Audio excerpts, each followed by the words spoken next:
Welcome to 8 Quanta Library Content. Today, we'll discuss how to give a record or report walkthrough in NetSuite. Giving a record or report walkthrough in NetSuite involves guiding your audience step by step through how to access, understand, and utilize a specific record or report. Here's a practical guide on how to do that. First, define the objective of the walkthrough. Clearly state what record or report you're walking through and why it matters.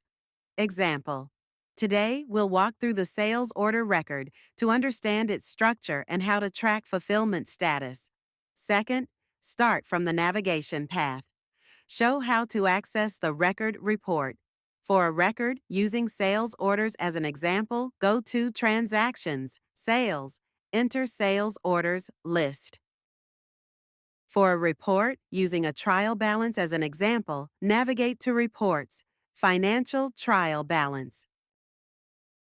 Third, explain the layout highlight key sections such as header and subtabs.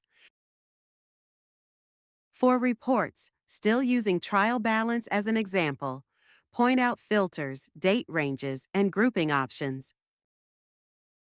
Fourth, walk through field by field. Mention the important fields in the record or report show, which fields are editable and which are system-generated ones. If it's a saved search report, point out summary types and criteria. Fifth, show actions or use cases.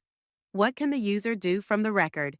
Can user edit, approve, print, email?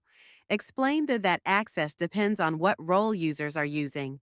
Or how is the data used in business decisions?